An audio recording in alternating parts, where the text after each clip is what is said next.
So, welcome everyone to this edition of the Town Hall. Before we get started properly, just a reminder that we are recording this session. So that will be available on YouTube afterwards. We'll upload that probably tomorrow.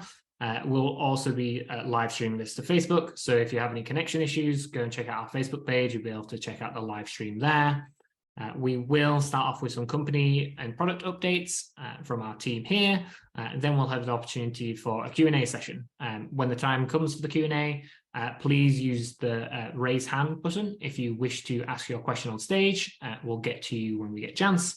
And if you prefer to ask your question in chat form, you can use the Q&A functionality at the bottom of the screen. We have Jen, Ben, and a couple of people in the chat there to answer your questions today. So without further ado, we'll get started with some updates from PC, our CEO. Thank you so very much, Miles. And before we basically start on some support updates and situational support, which of course I'm going to report to you again for the continuing on the pattern from the past few full tunnels, I believe at this point. I just wanted to obviously extend our thoughts to Vera, who is not going to be able to make it today for our tunnel, as a result of a situation that you probably woke up to that's happening in Belgrade. There was a school shooting. Vera is based in Belgrade, and actually she's residing 300 meters from the school where there was one of the shooting, and actually it used to be her own elementary school from basically what she posted on her own channel. And it's kind of made me think really how much like when in a team like ours, whenever there is something happening in the world, there is always someone that's very closely connected to it. So yeah, we wanted to take that opportunity first to extend our thoughts for that situation, a dramatic situation that has been happening in Belgrade. And yeah, hoping that situation will be handled moving forward. Now, without further ado, I'm joining you now from Tenerife. I've literally just landed and just checked into a fantastic short-term rental property where I'll be spending the next 2 weeks. I will still be working, and there is plenty of work ahead anyway for us and for me in particular, and on the support front. So we basically kept recruiting more people in the team. So 3 people have been joining our support team since the past town hall. So Miles, if you can show the next slide. I think immediately after so the next day, on the Thursday after the previous town hall, we were joined by Kelly, who is American, used to be based in San Diego, and now is living in Bali in Indonesia. We've been joining an APAC team. She was also a property manager and property developer there. So she's bringing also her industry experience, in particular in those regions. And she's basically, I think, from what I'm seeing as well, completing her onboarding very successfully. And I think he's starting to get in touch with you. So if you have a chance of being served by Kelly, please say hi and be nice. 2 people are currently completing their onboarding, and you will be able to see their names in the upcoming few weeks. That's Jem and Tristan. Jem started last Monday. Tristan is starting just this Monday. So it takes a little bit of time, as always, to basically for them to become more knowledgeable about the product. We are kind of trained on this kind of onboarding right now. And yeah, it takes about 60 to 90 days as a ramp-up period, where the idea is that within a month, you can answer maybe 80% of questions. That was anyway what we were aiming for in previous recruitment wave. It's not necessarily true right now. And it takes basically, again, about 3 months to be able to claim like 95% of capacity to be able to answer more tickets.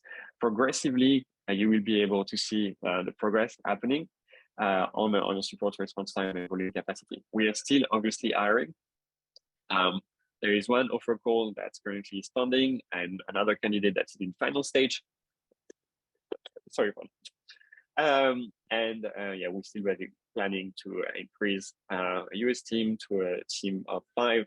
Currently, that's a team of 2 in exclusion of the people that we've been working to facilitate, especially the first response time. Now, because we have more capacity, and Miles, you can move over to the next slide, we really are starting to adjust our workflows.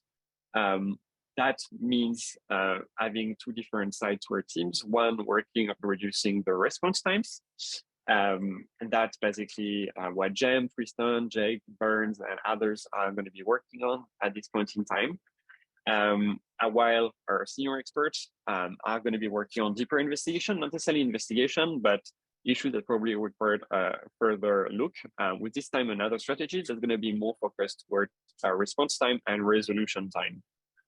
So we hope that together those teams will be able to bridge the gap and provide better satisfaction to our customers. So Jen is working with the entire support team to take steps to bring the response time under 24 hours, longer term, under an hour. I think Jen remembers times when we just got started. No, the live chat response time has to be 2 minutes, otherwise it damages the brand. And that's basically our secret goal, is obviously to be able to make it as live chat and as real time as we can make it. So currently the support team is really mobilized by this onboarding capacity. So it takes a bit of time before you can see that happening, because it takes capacity first to be able to add more capacity. So what you see right now is really the median first response time, which has been increasing. There is something like that about coverage for weekends. There is something as well about the incidents that we've been experiencing last week and beginning of this week, such as, for example, Vrbo, and we'll be touching on that quickly. The hope is basically there is maybe something changing on the media type to close. Now we are going to be able to bring some further with change of workflows. It's the hope that we'll be able to reduce the first response time and reduce that median time to close together. It's going to take time for us to achieve this, and we're taking steps in the right direction. And yeah, currently team size is 12. That's the next slide, Miles. So one support engineer, that's going to be 4 people that are focused on the front line that are currently in production, with more that are being onboarded, and 7 core experts that are, some of them are also getting onboarded at this point in time. So target will be 15. We are going to keep recruiting people until the situation has been pacified on the support front. So happy to take questions about the state of our customer support, and we'll be answering questions on this one. Next item that I'm basically going to be reporting on quickly, that's the state of our integration with ChatGPT, Miles. And yeah, we have basically been released this, I think, since the beginning of April progressively. So this list all function that allows you to have a magic wand button generating you a draft reply to any conversation with your guest. We basically released that to beta. Now we are releasing that to everyone, and we decided to sort out the pricing at last. The pricing is basically going to be free for everyone until 26th May. We will not charge any extra fee in relation with that specific feature. Especially if you have been a customer that has been activating a subscription with us since October last year, where we changed our pricing to $40. And we communicate with you transparently on the impact that this change of pricing has had on our business. There is a significant number of customers that currently are still on legacy pricing, which started in 2016 and later was upgraded, I think, 2020, which was $18 and $25. They will not have access to ChatGPT feature until they can upgrade. Sorry, I hope you don't have the newcomer in the background. They will be basically they can stay on this legacy pricing, but if they want to have access to the ChatGPT feature, they will need to upgrade starting from next week, and they will need to upgrade to the $40 a month plan. So that basically allows us to fund the impact of our feature and dedicate more resources on more AI feature things in our product. So that should be a satisfaction for basically a very large number of our customers, that they won't have to pay extra, and that's the opportunity for some of you that have been on a reduced tier to be able to access all features under the same plan for everyone. That's going to be it for me, and I'm going to give Emily the opportunity to report on the situation in particular with Vrbo. Thank you, Emily. Good luck. Thank you. I need it. Awesome. Hey, everybody, I'm Emily. So before we move on, there's already been a bunch of questions in the chat about the status of the Vrbo disconnection. So I'd like to address that head on, and then we can talk about some more fun things in the future. So if you're connected with Vrbo, as I am, I'm also a host. In the past couple of days, you've probably been repeatedly disconnected. About half of our hosts are impacted by that, and it's incredibly frustrating. I'm also a host. I think I'm on my 6th disconnection. So I want to tell you a little bit about why that's happening, what we can and cannot do about it, and just be super transparent. We really do want to help here, and we do think we have identified some things that are going to improve this moving forward. So first of all, we have an unofficial Vrbo integration, and I want to talk a little bit about what that means versus having an official integration, because a lot of our hosts have asked, well, why don't you have an official integration? So first and foremost, our mission is to save host time, and every decision we must do that. We must save host time through all of our decisions. And so because we're operating on an unofficial integration, we actually are able to get you connected with your Vrbo account pretty quickly. Had we chosen to go with their official integration, there's actually a manual process required from Vrbo to get your listings online, which we've heard from other hosts can take anywhere between 3 to 6 months and sometimes more. So our decision to stay on the unofficial integration was kind of a strategic decision in order to get you guys connected more quickly to save you time at the end of the day. In addition, their official integration doesn't currently support messaging the way that we feel is best for our host. We wouldn't be able to message your guests through the Vrbo messaging system. It would have to be done through email. And Hospitable's biggest strength is our messaging. And we feel we are able to do that pretty well through the unofficial integration. So there are a million other kind of tiny reasons why we believe staying on their unofficial integration is the best decision. And it's also not an unusual decision. You can look at many other platforms in the industry who are continuing to move forward with Vrbo in an unofficial capacity. So we're not really doing anything super out of the box here. So the real question is, can we avoid Vrbo disconnections altogether in the future? Not really. Those disconnections are initiated by Vrbo as a part of trying to keep things secure. However, we do think we've made a promising change that can help us avoid the subsequent disconnections. So as we've all experienced the past couple of days, you were disconnected and then tried to reconnect and ultimately got kind of stuck in this loop of being disconnected and having to reconnect again, wasn't sticking. To be transparent, just hours before this town hall started, we made a change that looks to be pretty promising that might help us to avoid those subsequent disconnections. We'll continue monitoring that. We can't really claim victory right now because the change was made just a couple hours ago. But we'll report back on the next town hall, and hopefully we'll see that you guys are able to stay connected. So if you're currently disconnected, there are a couple of steps that you can take right now to get reconnected, and I'll quickly walk through those. The first is to make sure that you have two-factor authentication enabled in your Vrbo account. Then you can attempt reconnecting. If you're reconnected and then kicked off again, you can then call the Vrbo tech team. Maybe we can throw the number in the chat. When you talk to somebody on the Vrbo team, you can ask them specifically to clear out all your two-factor authentication numbers and clear out all of your logged in sessions, and then attempt to reconnect. So those are the steps to follow if you continue to get kicked off. Again, we know this is frustrating. Again, me as a host, it's been frustrating for me as well. So we are going to do everything we can to try to stop those subsequent disconnections. So I can move on to our next slide of Vrbo improvements. This has been a big focus of ours anyways over the past couple of days. And so I wanted to, unrelated to the disconnections, report still on some other Vrbo improvements that we've made. One of those being the reservation sync failed email.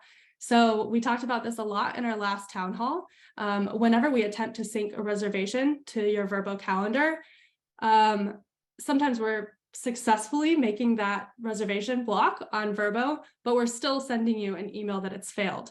It's kind of like the boy who cried wolf. So you'll get that email, you'll check your calendar, but it actually worked. And it's kind of just causing a lot of false alarm. And our hosts are wondering, why are you sending me that email anyways?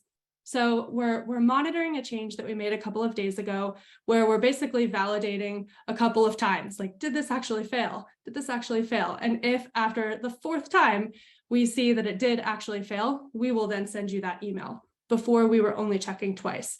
So we've made some small change there that we hope is going to make an impact on that.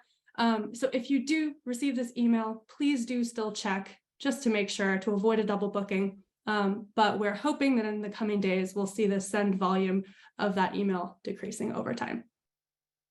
Next, some other Vrbo connectivity improvements. If your Vrbo listing is connected to a different PMS, we are unable to interact with the Vrbo calendar for that particular listing. And we've made that obvious in our help docs and stuff, but it's not really obvious from within Hospitable. So we're going to make that more obvious in the user interface so that you know what we are and are not doing when it comes to interacting with that listing specifically. And also kind of change some things on our back end that prevent us from trying to interact with the calendar when we ultimately know it's not going to be successful anyways, which is just going to increase the reliability of that integration moving forward. And then some new behavior when Vrbo tells us that a calendar block isn't needed. So for a little bit of context here, essentially what we're doing when we try to block the Vrbo calendar is Vrbo will reply back to us and they'll say this failed, this succeeded, or this wasn't needed. And when they say it wasn't needed, typically it's because, well, those dates were already blocked on Vrbo because of an iCal or because of a manual block. And so it's right, the block isn't needed. Well, what happens if that iCal or that manual block is removed one day in the future? We're currently not like rechecking multiple times to reattempt that block because we were told it wasn't needed. And that's led to a lot of confusion in the past couple of days. So we are going to implement some new behavior there. If Vrbo tells us a block isn't needed, we're going to check back every day and say, are you sure you don't still need this? And then one day, if that iCal is removed, if that manual block's removed on Vrbo, we will ultimately make that block with our reservation sync. Okay, moving on to direct. I need to take a breath. I feel like I said so many words. Okay, I'll do my best Andrew impression. Actually, I'm not even going to try that. I am sitting in my office. I am not in an Italian garden. But I'm here to give you some direct updates anyways. So a quick update on the direct rollout. We had to pause the rollout over the last several days.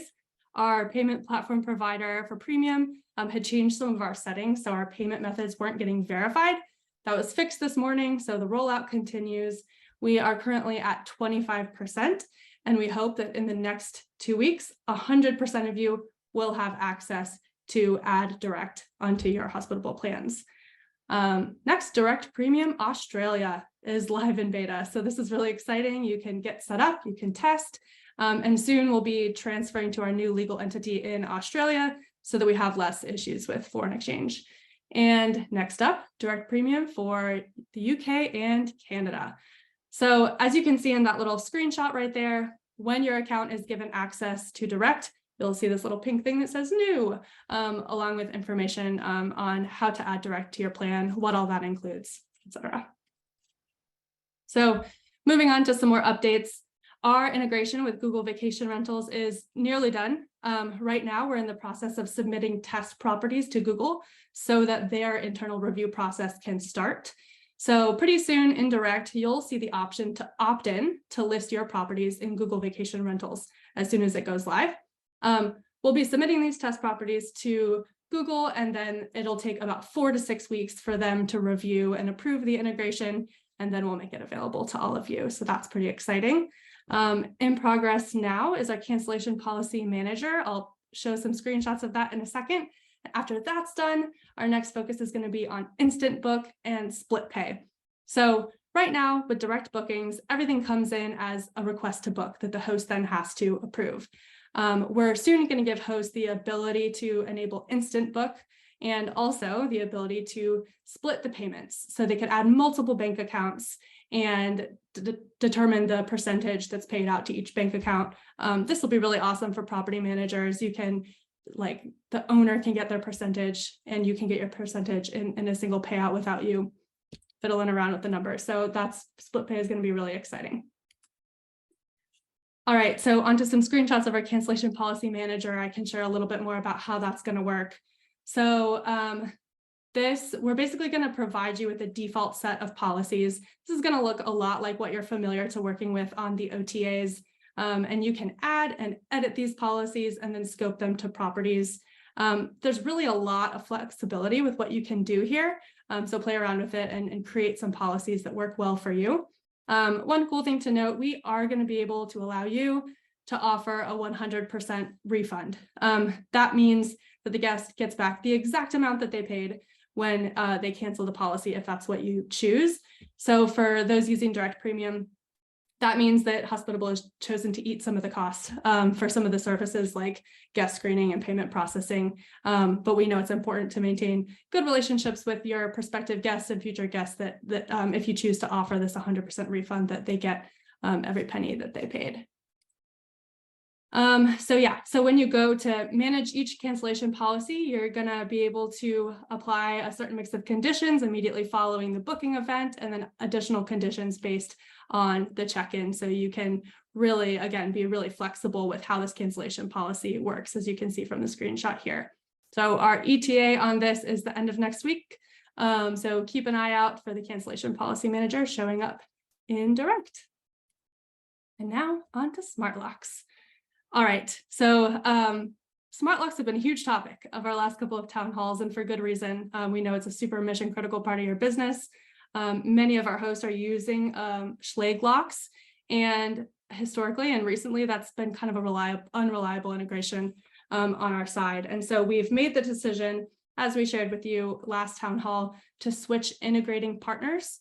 All this really means, it doesn't really mean a lot for you. Your experience isn't really going to change with connecting your account, but we are moving to a partner that we do have a great relationship with, that we do work with on our other types of smart locks, and they are more reliable. So we are working with that integration partner to just put some final things in place before we're ready to release this new Schlage integration with you. One of those things is implementing temporary codes rather than always on codes. So these are codes that are provisioned 3 days before check-in rather than provisioned like right before check-in. So they live on the lock for up to 3 days, and then they are only active and can only be used during the duration of stay. So that's the final piece we're putting on that integration right now before it can be ready for you. And then our biggest focus is working on the migration for our existing users. So you, our host, if you have a Schlage integration right now, all we're going to ask of you when this new integration is ready is to reconnect your Schlage account. You don't need an account on this third-party integrating partner that we're using. You just need your Schlage account. There's a lot of stuff that's going to happen behind the scenes that we need to get right, that we're super focused on, such as like moving your locks over to the new integration, pairing them with the appropriate properties, like you've told us before, and then also moving the codes that are already provisioned into the new integration. So that migration path is a critical piece of that we're dedicating a lot of resources into getting right. And last, a fun one. Okay, I'm excited about this one. So before I talk about it, I just want to shout out office hours and our hosts at Ready, Set, Stay. So as a product team, we do have office hours available to be booked. You can go to Help and Hospitable and book office hours with any of us. And this idea was shared by Ready, Set, Stay with Andrew.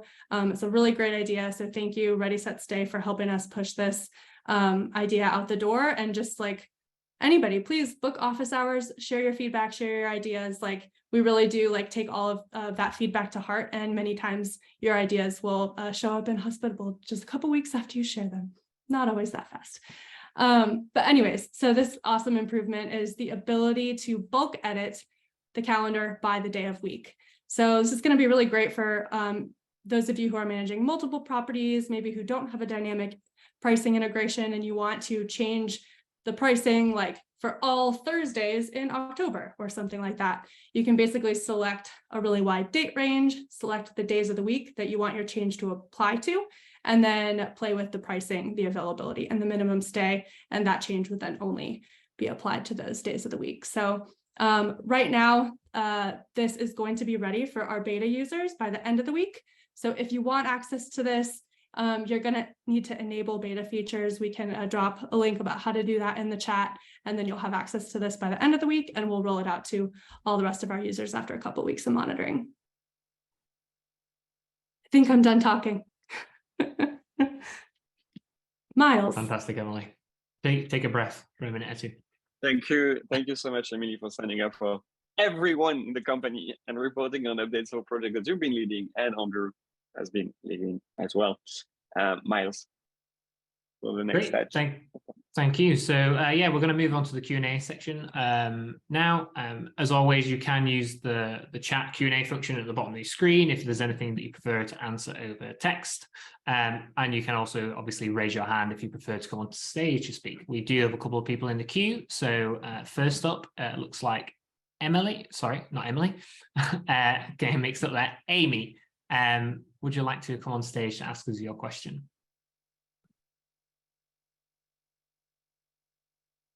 Hello, Amy. Welcome on stage. You can start by unmuting yourself, which should be a button somewhere at the bottom of your screen. Yes. Hello, Amy. How are you doing? Oh, good. I just raised my hand accidentally, so I don't really have a question. Sorry about that. Okay, no worries at all. No problem at all. No question for us, then? Okay, let's move to the next person. Move to the next person. Thank you, Amy. So next up is Sandeep. Hello, Sandeep. Yeah. Can you hear us? Yeah. Hey, thanks for taking my question. So I just trying to find out is there kind of a SEO feature in Hospitable where, I'm not getting any bookings on the new. I've just got everything sorted out with Hospitable, and Price Labs was a lot of integration issues and stuff like that. So now the pricing seems to be accurately reflected on the Hospitable and on the Airbnb. So my question was, the pricing seems to be all right and everything looks fine. What can be done in order to get the bookings? Is there anything that SEO kind of feature that is available in Hospitable, or do I need to modify my listings or anything like that? Hello, Sandeep. Yeah, I think I'm gonna take this one because I think that's something that I've been hearing quite a lot. And back in the day, we were trying to get some kind of features that would help you boost your visibility and rankings on the OTA of your choice, like doing a few actions for you to have your listings more visible on Airbnb. The thing is, search is now something that's run by machine learning algorithms that are pairing specific guests with specific hosts and properties, and there is not one experience that's going to be the same for everyone for their searches. So we will. It's basically a little bit difficult for us to advertise that there will be any kind of feature that will help to get you visibility for your Airbnb listings, for example. Are you maybe referring to direct websites? No. That's where SEO comes into play, of course. Huh? No, not direct website. So I'm trying to understand how, like, a particular book, listing comes. Like, if I do a search on anything, right? Let's say I'm searching on I'm 2-bedroom in Sarasota, and if my listing is not on the first page or second or fifth page, what is the criteria? What makes the listing? I'm a super host, right? So what makes, I'm pretty sure there are like hundreds and thousands of super hosts out there. So what is the criteria that makes those listings that are on the first page to show up on the first page? So there is no first page for everyone, is what I'm trying to say. If you are actually going to be catering to an audience of French people, not something I would definitely recommend all the time, but there would be a lot of French people that would be recommended your listings, because basically the Airbnb's algorithm is capable of determining that those French people had a great experience visiting Sarasota with those hosts, and it's a pretty tough crowd to please. So why not basically recommending those French guests that are looking for a property in Sarasota to be doing that? In my case, the listing that I'm checking on Airbnb are places that have been booked by 30-somethings with an infant, because now that's a situation. And so the reviews that basically I see even older on the Airbnb listing page are those that basically are people that are coming from French-speaking countries in that exact situation, in that exact demographic. it's not random because Airbnb is basically adjusting the content of the listings in the review section, for example, to basically make that content far more relatable to my own personal situation, especially when I'm searching for, you know, a villa for 2 people with one baby. So that's the thing, is that the SEO is not that. SEO is really determining who your persona is. Who are the best guests that you can host that bring you satisfaction, that will be the most satisfied for your property, hammering down a message in your listing description, in your summaries, tied with your amenities and services that you may be willing to offer to those guests, and make sure that this is for them a 5-star experience. It doesn't mean that you're going to be chasing necessarily all millionaires with high-end amenities, but you can just as well tailor a target, you know, use people that are going to be traveling with a group of friends. It's basically everything is out there. And I think for me, what basically other groups training and for coaching on scaling Airbnb properties, that's literally lesson 1. Nail down who your persona is and articulate and craft a message that's going to be resonating with them. And that will basically allow you to surf on those algorithms for the OTAs. And that has been, I think, for experience, the best trick to get repeatable businesses from relatively from guests. So what I understand from what you just mentioned is that I should be trying to find out who my target customer base is, and then yes. and then but I don't know how to find that. I mean, it's a decision that you have to make. It's a decision that you have to make. Your audience is not everyone visiting Airbnb. Your location has some features. Your property has some features that basically may resonate more to certain people. Target one of those that you are happy to host, that will be happy to host based on your experience. You're a super host, so you already are doing well in terms of satisfaction. Just focus on really one core persona. And that basically would be something that over time will basically get the algorithm will be able to understand and will recommend your property to those people. You're saying that, for example, so you're saying, for example, if the French people like to come to Sarasota, so I should put the word catered to French people, like who are French-speaking countries? Host French people. No. It's actually even more difficult. It's even more difficult than that in a way. Host French people, offer them a great experience, make sure they provide a review on Airbnb about the experience, and then you will be recommended to French people. It's not, there is no trick. There is no SEO hack about getting your listing to be recommended. It's not a matter of listing different of pictures. It's not a matter of updating calendars. It really is about delivering a great experience to a niche of guests that basically would be resonating at scale with Airbnb. Yeah, I understand what you're saying. That is basically the evolution of Airbnb search in the past years. What exactly do I need to do for that? What do I need to do for that? As I would go back to basically what I've been asking you. I will basically stop it there, because there, you can look at our good friends at Overnight Success, because with Jasper, sorry, I'm really tired right now and I don't remember the name of the other person. That's really bad because it's great. They're absolutely amazing as a duo. But they will basically be able to give you this kind of advice. It's literally season 1 for basically how to scale a short-term rental business. They really go with an down person. I actually recorded a podcast with Jasper Rivers, traveling Dutchman, who basically has been host on Airbnb for more than a decade now, and running now course and scaling his own Airbnb management. Started in Mexico, in California as well now. It's literally the thing that they go through with every single one of the students. So you can go back to that. Sorry, so you think there is a recording that I should listen to and that will help me out? Yes, you can go and check for the Hospitable Hosts podcast. There is one recording with me from a few months ago. With Jasper, was really touching on the importance of that person. Can place that link in the chat. Miles will be doing this. I think for a lot of our customers, SEO is obviously resonating more with direct booking websites, and that is really cool to what we want to do in terms of direct bookings. And so far we've really touched on the technical SEO, so making sure that our website templates are loading very fast, are going to be appreciated by Google, whenever they're crawling that direct booking website. There is obviously a very long tail of features that we would love to implement when the time is right, to be able to help boost the ranking of your direct booking websites on Google and others. Google Vacation Rental is one of those. Literally, that's one way of getting more exposure through search about your property.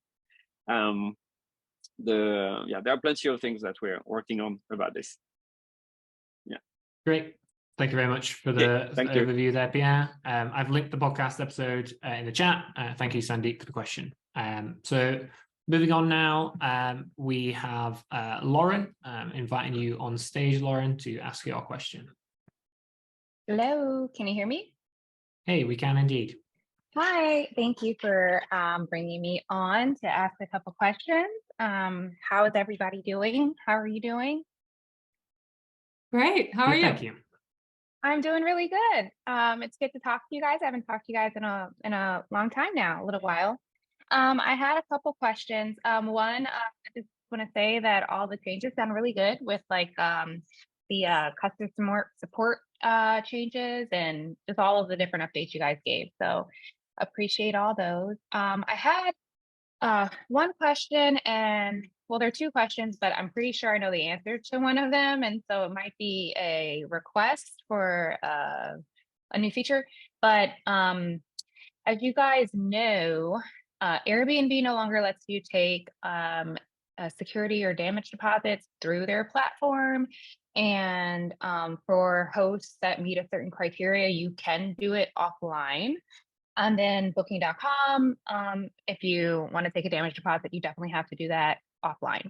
So I was just curious because I was just curious if you all might have in the works a QuickBooks integration, because it'd be really great if, you know, for all of my reservations, they could automatically get an invoice generated by QuickBooks and get emailed out to them. And where I could just say, okay, this is a damage deposit for the property. And, you know, before check-in, everyone gets this invitation, this link. Yeah, so Pierre's got a thinking phase too. So Pierre, if you're thinking of something different, tell me. But you can use webhooks, which basically set up, you could say, whenever a reservation's made, send a webhook to this destination. You can use Zapier to then route that into QuickBooks. So that as soon as you get a reservation, it winds up in QuickBooks. I'm not sure if I imagine QuickBooks then might have a way on their side to say, okay, send a invoice. So it might be a multi-piece step, but yeah, you can use webhooks to send information into QuickBooks. Okay, great. Well, I didn't know that. So good yeah, there's a help article in our help center too. If you search for webhooks, there's more information on that as well. Okay, great. And then, oh, go ahead. Did you want to say something, Pierre? No, thank you, Lauren. I just wanted to touch on the security deposit thing because there is like another thing about it. Is that so you're completely right, obviously, about the fact that Airbnb is no longer taking security deposit themselves. They allow software connected listings, of which you actually in that definition are part of on Airbnb because you are connected to Hospitable, and then Hospitable can basically say that you will require an offline security deposit. Offline means away from Airbnb. That's basically no longer Airbnb's business. And that means that the guest will be displayed a little message at the moment of booking that Lauren will be taking that much of security deposit. And so basically it's part of the thing that you are signing whenever the guest is confirming the booking. Some products basically just are staying limited to that. That's okay right now on basically advertising a message and not being involved actually in the financial flow. We have been spending a lot of time on payment processing recently. I think if Andrew was there, we would say that's an exciting development. Currently, that's not a priority. We have to be really clear on and intentional on our priorities because it's not like we can tackle 15 different projects at the same time. So releasing direct is really that one priority for Andrew and the team that's working on payment processing. But yeah, it would be exciting for us to be doing so. What I'm curious about, and it should not be a bit of a conversation, is as kind of the master accountant at Hospitable right now these days, I'm not exactly sure you would invoice a security deposit because it's not your money. It's actually just something that you keep for a time, which I think should be technically the invoice is really what you are actually charging from the security deposit, and the rest is basically a refund. But again, that may be a question for that I have no particular expertise in. I just find that it could be raising a few eyebrows in some jurisdiction where Hospitable as a company these days. So that's the part. And yeah, thank you, Jen, for highlighting the thing about webhooks. It's a toolbox for any future integration that we're having. Okay, well, can I get clarification on what I think I was hearing were you saying that basically that you probably, from an accounting perspective, shouldn't be invoicing for a damage deposit because I guess it technically needs to go into like an escrow and just be held and returned? Is that what you were trying to get at? Yeah. There are many ways to make it work. I find that the cleanest way is to an authorization. So you basically are reserving an amount on a payment method from the customer, rather than actually capturing the funds, and then that way they enter things. And there are basically that's a little bit different from a regulation perspective. Check that with an accountant. Right. I just find it also is, so the capturing of funds, basically making sure that those funds are basically hitting your bank account potentially, or actually your merchant account if you're processing credit cards this way, is actually a very big, like a red flag for any kind of payment processors that may consider refunds equal to chargebacks, and consider that basically vendors, merchants that are doing a lot of refunds are going to be high risk. And that's the case of Stripe, typically. So the more refunds you're doing, the more risky you become. And obviously, if you are capturing the funds for security deposits, you are going to do a lot of refunds. And that's basically a sure recipe to be shut down. We talked about that back when we announced why we wanted to get into merchant of record and basically manage those things for customers, because we really wanted to think that there is basically a bit of a market there to ensure that payments are processed compliantly from the payment perspective, from an invoicing perspective, and accounting perspective, etc. All the pile of things that go once you start charging your customers for money. Okay, great. Thanks for that great. suggestion. Petra in the chat is also doing a shout for our friends at BNB Tally, where basically the team, I think, our customers still are hospitable. And they basically are working exactly on that kind of communication stack between Airbnb, between some PMS, I think of which Hospitable is part of, and into accounting software. There is also a partner that we have with, which is Exemplify, working on more accounting, like more sophisticated property management level integrations, and also integrated with Hospitable. And I think, yeah, Miles, you recorded a webinar with them a few months ago, 2 months ago, maybe. My calendar is right. Maybe 2 months now. Yeah, you see, I'm good. No, I'm still having it. Reassuring myself on pedantries like that. So yeah, but that's, I would ask you in a way to check about the invoicing of security deposits. That may be right. Just we challenge that for 1 big second. Okay. All right, awesome. Well, I appreciate.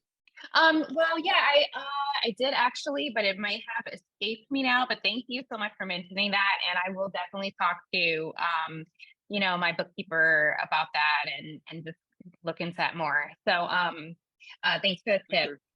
Come back on stage when you have the reply, okay. so we can. So because I'm interested into basically what the answer will be like on the paperwork for security deposits. Thank you, Lauren. Have a great rest of your day. Okay, you too. Thanks. Bye-bye. Thank you, Lauren. So just moving on now, before I do, just a note to anyone that's been using the chat Q&A and also has their hand raised, just double check if you've already had your question answered. Just make sure to lower your hand if you don't need to ask it on stage again, just because we've got quite a big queue of people. But first, hopefully Juan has availability to speak now. Hey guys, yeah. Hey, how's it going? Hello, Juan. How are you doing? Fine, thank you. I think we've been using Hospitable for about 2 months now, and we really like it. We have 69 properties, and it's been amazing. I think you guys have done a really good job. We just have, as a team, a few questions. First off, we saw a message on the AI, on the ChatGPT part that said that it was going to be free, and then a message that is going to be paid. I couldn't find anything about it. We use it a lot. We love it. We just want to know what's going to happen with that. If it's going to be paid, if it's going to be deducted from our monthly payments, or if it's going to be free. And another thing about that is that I've been able to use it, but my team hasn't been able to use it. So the icon only appears to me. It doesn't appear to anybody on my team that has access to messaging. Okay. So let's say my attempt of communicating was not clear. Emily, you are hero today. Now that you got a chance of basically getting your voice a bit more calm, would you mind explaining again, maybe differently? I don't know, but that was a good question, and I can appreciate where everyone is coming from. Yeah. So Juan, you said you've been a customer for 2 months. Is that right? Correct. Okay. So you are more than likely on our plan that we offer today, which is a base rate of $40 a month. So I'm going to assume that nothing is going to change for you. We are requiring that our customers who joined us long ago and are on currently a cheaper plan are going to upgrade to our new base rate in order to continue having access to ChatGPT. So I can check out your account and confirm this after this call, but like you're probably fine. You'll continue getting access to ChatGPT moving forward for no additional cost to you. As for your other users not having access yet, I can also look into that for you after this call. They should have access. But there was one point when we were like giving accounts access kind of piecemeal and some secondary users would get left out. So I don't know if this is like just a result of that. Either way, we can look into it for you because everybody on your team should have access at the same time for sure. Okay, perfect. Yeah, that answers it. Also, another question we had is about booking.com. So we've been trying to do this for a few weeks now. So we have properties like, for example, we have one property with 9 condos, and it has 3 different type of condos, right? So on booking.com, we have only 3 listings that have inside those 3 condos by itself. So when we connect it to Hospitable, whenever a booking comes on booking.com from one of those three condos, it blocks only one. Well, if we've had 2 condos booked on booking.com, it only blocks 1 listing on Hospitable. It doesn't block 2 condos. I don't know if I explain myself. So let me rephrase. We have 3 different clusters of condos for this specific property of 9 condos. We have 3 different clusters. So whenever 2 bookings come on one of the clusters, it only blocks 1 listing on Hospitable. It doesn't block 2 listings. I don't know if I'm explaining myself. I think I understand what you're saying. Booking.com issues are kind of difficult to solve on a town hall. So if you don't mind submitting a ticket to support with all the details you can, the names of your listing, any reservation codes that are involved in this, and we can take a deeper look for you. Oh yeah. So I just wanted to ask here, but if it's something that usually happens, I'll take it to customer support. That'd be great. Also, thank you very much, Ron. This does sound like you have a parent-child listing set up between your condos.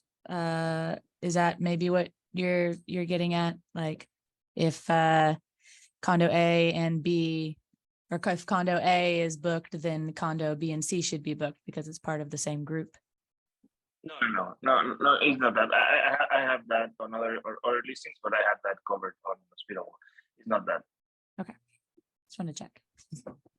Okay, thank you very much. Thank you, Alyssa, and thank you, Juan. So now moving on to next person in the queue, Stephen, inviting you up on stage. Hey, can you hear me properly? We can. Yes. Indeed. Stephen. Oh, great. Thank you. Yeah, thank you so much. And I really appreciate the app. It's been amazing, and the customer support is fantastic. So thank you. I've been kind of reaching out recently about the new direct booking feature. I am interested. I'm curious. So when I first onboarded, we had this sort of boilerplate direct site that was created. It was kind of a boilerplate, easy peasy site. And the thing with the direct sites, it's one thing to have one. I do actually have one that was set up separately by a web person outside of Hospitable, and it's there so people can kind of contact me outside of Airbnb and Vrbo to avoid all the fees and such. But if you set up if you use this direct feature, how does visibility work? I mean, it's one thing to have direct sites, but if no one's really seeing them, then it doesn't really matter, So how does that all work in terms of how does Hospitable get visibility at the platform so people see this direct site? Yeah. So that's a very. Sorry, Emily, you want to respond? But that's a good one. Yeah. How do you get people to get on your direct booking website when literally you are not going to be competing the marketing budget on Airbnb and Booking.com, who are probably talking with the CEOs of Google's on speed dial for their marketing spend? Yes, that's kind of why I pushed back for so long on direct booking, because for me it felt like that was a bit of a preposterous kind of premise that basically we'll only be able to do direct booking websites while competing with those giants of marketing and advertising. But the reality is that the go-to-market is probably a little bit more nuanced. Those are the guests that have that would like to stay a little bit longer at your place. And actually, here in this property, I booked direct. So I can tell you exactly my journey. I went on Airbnb and Google, and I basically looked the property that I had, and I've basically been looking for that same property name on Google and find the direct booking website, and was able to get a deal directly with the property manager in that case. That is actually scenario number one. Basically, you have people that basically know that they can search on Google for exactly the same property listing name. That's actually the reason why there are a lot of nuances on the listing slugs, etc. But the property name on your direct booking website is tied to your Airbnb booking name. You can change it on your direct booking website. I do that as well. Exactly. It does. Yeah, that's basically number one, and we'll never change it for quite some time. But that's also the case. So that's the case for people that are going to be looking for the title of your property. So you don't compete. Then in this case, you're going to be having a good ratio because you have a lot of content. Second thing is really going to be alterations and returning guests. And when you think about it, there's plenty of reservations that can come to you directly. Our conservative estimate is about 5 reservations a year for the direct booking website, where you're able to bridge the gap in terms of markups that the OTAs will be charging you, and still offering a discount to your guests in any case. But there are also opportunistic cases like the first case that show up. So that is actually probably the more realistic thing. Then you have obviously the ones that invest a lot into their brands, into their marketing. That's not something that comes out of the box. The reality is that if you really want to have direct booking channels, not as an assist, but really as the primary source of bookings, you're going to need to work. It's not something you're going to need to compete with Airbnb, and you need to have a clear strategy on marketing. And I think resources, they are experts in that field. You can check with Mark Simpson of Boostly, that basically will give you plenty of tips about that. And basically making direct your primary booking channel. That's it. Yeah. Emily, you wanted to add something to it? What did I? I was just going to say exactly what you said, Pierre. Oh, I'm sorry.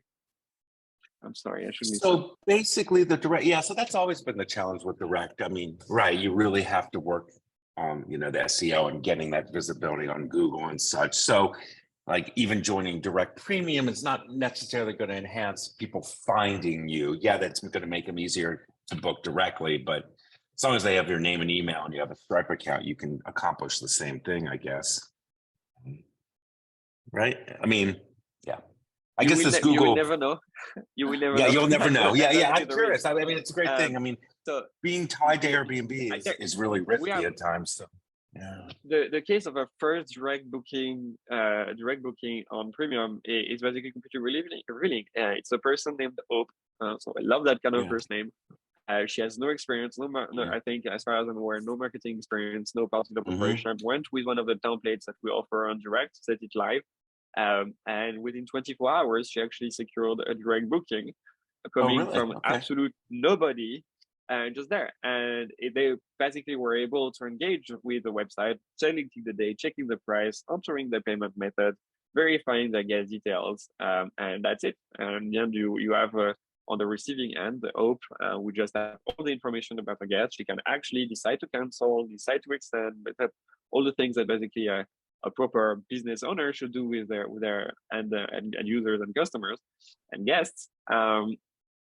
And within 24 hours. That one was, let's be clear. I'm not saying that this will happen to you. But hey, it's worth it. It's worth the chance. It's worth it to take that. It happens if you basically have been working hard on your direct book, on your listings, on the OTAs to be different. there are people that are viewing it, and they are probably going to be if they are interested in it, they are going to look for, what's the address, what's the location, what can I do nearby, and they should be landing on the direct booking website. Is there a difference in terms of, like, I guess, getting visibility between the direct premium and the direct basic, or not really? No, not at It's this just point. okay. And if you start at direct premium, can you switch to direct basic at any time down the road? I would say if you're starting from direct basic, you can move to direct premium. I think if you are sticking to direct premium, it's going to be quite a bit of a learning curve for you to go back to direct basic. Technically, yes, you can move each ways. We just had a case when you are starting with direct basic, and you are in the US, because currently direct premium is only possible for US based and Australian properties. Now it's better based properties. You basically need to understand what are chargebacks, payment processing, authorization, capture, guest verification, rental agreements, maybe insurance, and basically have the tech stack to be ready to be your own merchant of record. And we unfortunately have cases under direct basic where those processes were not necessarily top of line, and that results in chargebacks and customer disputes where you have all of a sudden to pay back several thousands of dollars of reservations and pay the payment processing fees and pay the chargeback fees on top of that. For being the merchant of record for direct premium, we know that that's not free to process those cancellations, those refunds, and those chargebacks. So that's why we're taking the liability for it. So it's no different than your experience on Airbnb on Airbnb in terms of ease of use. We are taking the liability for you. No, this is great. I'm definitely going to jump on the direct premium immediately. I mean, it's worth a shot to set it up, and it's just another channel, which would be great. So I want to do that. I'm going to jump on that immediately. So those sites that were kind of set up initially, those kind of like boilerplate sites, are those the direct sites of record to date, or do you start the process anew? And is there like a tutorial or some type of video of show you how to get started and set up your direct premium account and sites? I think Ben can maybe start answering your questions. I think there is a word starting with a W that actually is probably more relevant, considering you've already been working on your own direct booking website with a web person. Yeah, hey Stephen. So we've come a long way. Direct's been around for a while, and it sounds like you tried it pretty early on. So we do have 11 different site templates you can try now. If you're not seeing the option for those, make sure you opt into the beta program, because I think they might still be limited to the beta program. But it's not just that kind of one default site template that we had before now. There's 11 different options you can pick from. And as Pierre said, if you've already got your own direct site elsewhere, that's fine. You can bring that to direct. What we offer is called widgets.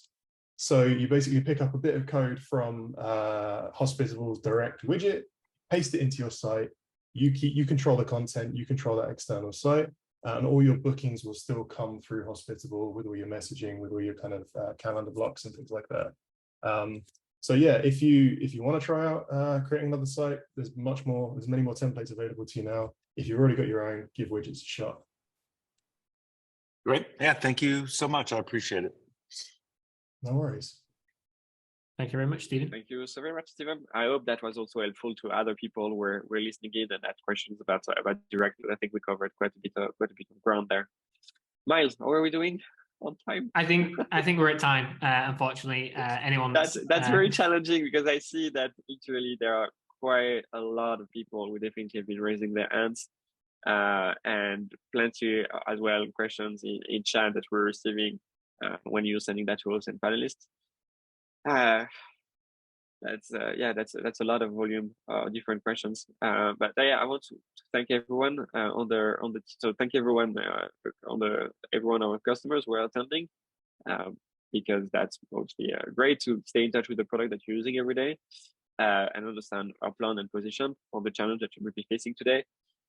Also for asking so many questions, and I want to thank our team also to answer like 50 different questions in the Q&A, and that's not even counting the chat. So thank you everyone for being so active. So we have questions on stage, but actually it's multifaceted. There are answers to questions everywhere and questions from everywhere.